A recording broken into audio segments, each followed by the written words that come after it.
Saville Roberts. Diolch yn fawr iawn, Dirprwy. Briefly, I want to focus on the government's willful misinterpretation of what Brexit means and the constitutional car crash this bill entails. Article 50 has been triggered. We are leaving the European Union, but sense can prevail if the government would guarantee our future within the single market, customs union and pan-European agencies, which are the foundation, of course, of Wales's economy.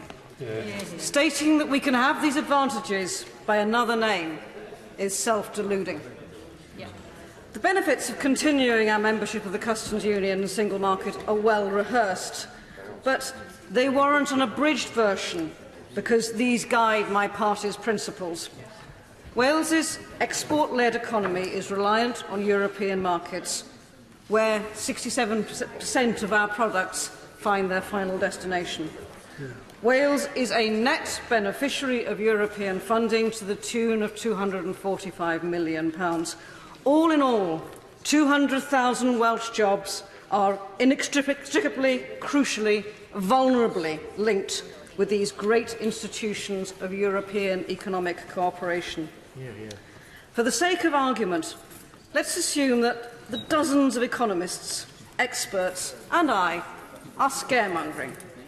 It's not 200,000 jobs that will disappear from the Welsh economy, but perhaps only half of that, or a quarter. So would the Minister please be precise, and would he please quantify how many Welsh jobs he is willing to sacrifice in pursuit of the UK's brave new role at the vanguard of some globalist utopia? The Shadow Secretary of State was eloquent today, and he concentrated on the government's attempted constitutional sleight of hand. Despite the various contradictory push-me, pull-you positions of numerous Shadow Cabinet members as a whole, I believe their official position is evidently to simply delay the pain and pull us out of the customs union and the single market following a period of transition.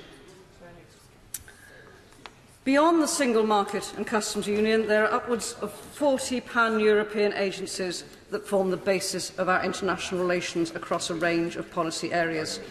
Whether it is ensuring planes can safely take off and land, the regulation of life-saving medicines or the safety and security of nuclear material, it seems that the government is willing to sacrifice all the advantages made by a membership of these agencies, but for what? For what?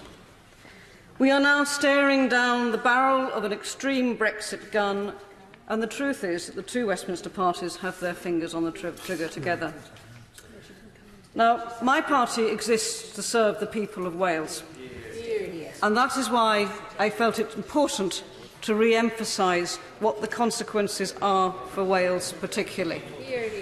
We are also seeing today, and I'm sure the member for Avon will discuss this in greater detail, but a constitutional power grab, not just here in terms of the Henry VIII powers, but in the powers which have been handed to our delegated nations, and the way that those will be handled in the future here is, frankly, shameful. I will not, therefore, apologise for defending my country from the disastrous dystopia that will be created by this government's Brexit strategy, and I will be voting against this bill on second reading.